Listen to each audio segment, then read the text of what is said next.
Hello everyone, welcome back to our cozy little corner of the internet. I'm Pen, and today we're going to be reading the one-shot, The Things That Cause Us to Fumble. Coincidentally enough, I fumbled during that title by Hiding Reader. This is a autistic Ranpo fic. I love this one, and I was like, hey, I had canon Ranpos as autistic, so it's like, of course this is Bingo Stray Dog, so keep that in mind. But anyway, I really like this fic, and here's a summary. Very few things were incomprehensible to the great Ranpo Edogawa. One of those things being why his co-workers were so obsessed with him dating his rival he only wanted to beat. Now, this is a pretty short one, so I'm able to do this at school, which is why you can hear all the background sound. But anyway, let's get into this. I hope you guys enjoy. Very few things were incomprehensible to Ranpo Edogawa. He was the greatest detective of all time, with an IQ unfathomable to most people. The few things that were beyond him were unimportant anyway, such as the subway and how to get to his cases. Who cared if he was slightly late or required assistance to get there if he could solve it in seconds? Another one of these things was romance, specifically why people cared so much about it. Maybe he had warped ideas, but maybe it was okay to blame his parents for being deceased. Blame his parents being deceased before he could comprehend relationships in a step and parental figure having many heteroerotic relationships with men who strive to kill them. Maybe. Alas, it had nothing to do with his smarts, he decided. If Dazai, not quite as smart as him but close, could understand romantic relationships enough for him to stay in one just shy of a decade, maybe it wasn't down to smarts. He never bothered to research. The great Ranpo Edogawa didn't need to research. He could just put it down to experience. He wasn't broken. No matter how much his co-workers bugged him about relationships, no matter how much Akiko would talk about hookups and dates, no matter how excited everyone was when Kenji-kun asked Kyoko-kun out on a date, that didn't mean he was broken. It didn't. With most things, telling himself that repeatedly didn't make it any more believable. As with most things, telling himself that repeatedly didn't make it any more believable. Especially when, for the billionth time, he was being harped on why he wasn't dating the socially awkward guild guy yet. No matter how many times he attempted to allude to the fact that he just didn't like men, he showed no interest in women either, which must mean he was just uncomfortable with the idea of publicly dating men, in his co-workers' eyes anyway. Lucy-chan's still in touch with him. I could ask her about setting you up, Atsushi exclaimed, like it was the best idea he had in a while. The excited tone was probably more related to the fact that he would bring up Lucy. However, Ranpo's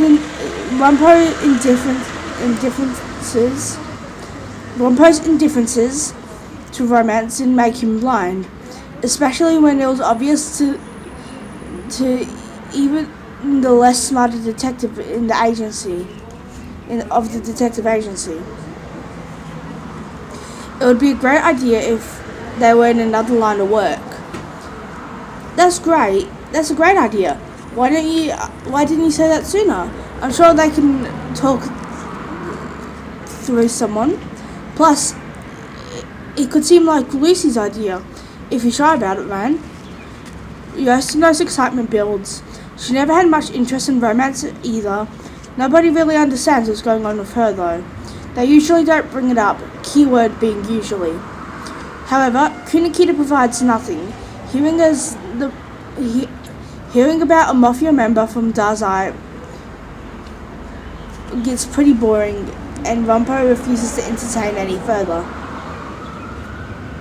They've obviously got their juicy information about from somewhere, obviously. What happened with you and the blue-haired lady, Yosano-sensei? Dazai rests his head on his palm, swinging his legs like a schoolgirl, smiling curiously at her. Ah, didn't work out, I suppose. Kunikita peers up from over his work, distracted for once. Did your futures clash? She smiles, almost awkwardly in response, looking as if she was about to say something, not something especially noticed by anyone else. Not something especially noticed by anyone else in the conversation. You're not far off. It's something that I don't tend to advertise about myself, but I'm not interested in dating anyone romantically. Honestly, I enjoy dating and everything that comes with it, but past that, I just don't feel all that much, you know? Ranpo can understand that. Finally, Dazai nods too, more understanding his relatability. More understanding than relatability. Kunikita is a different story. That seems to be a little unfair. Aren't you just leading them on? Shouldn't you be ready to commit?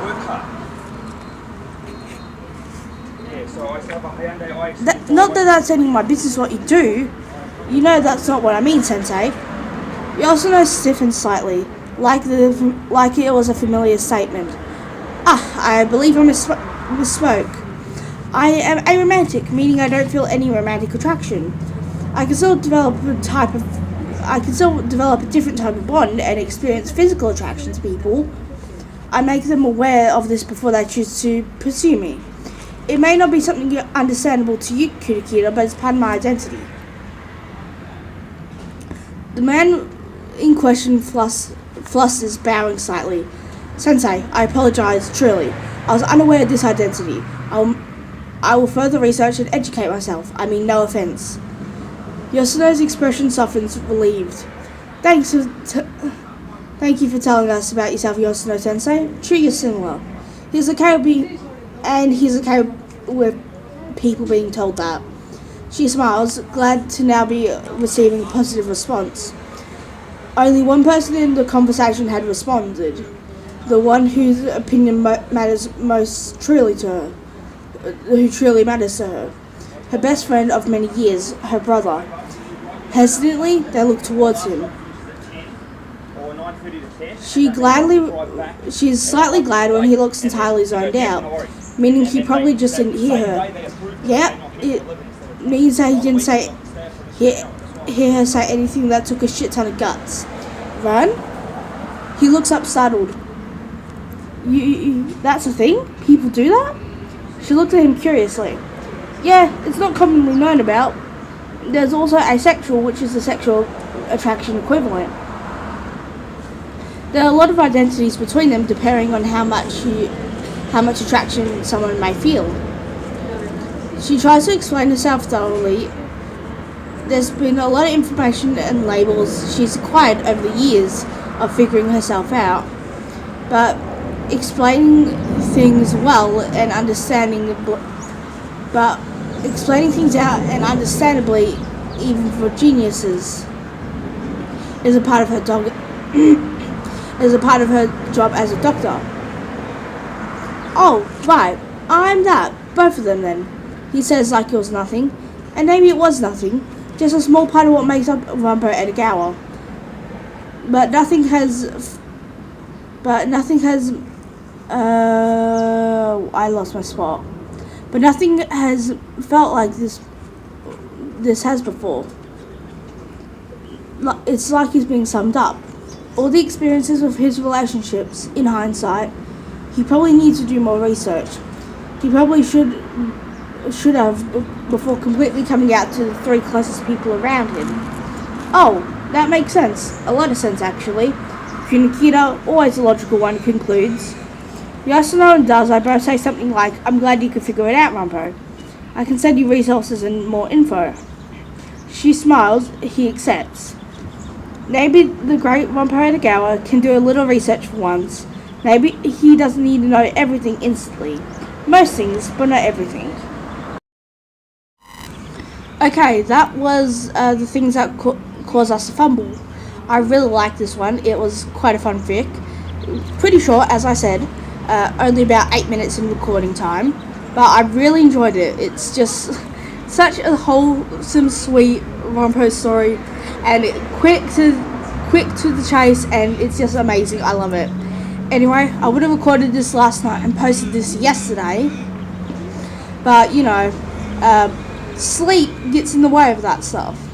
Anyway, I hope you guys enjoyed this, and I'll see you guys next time. See ya!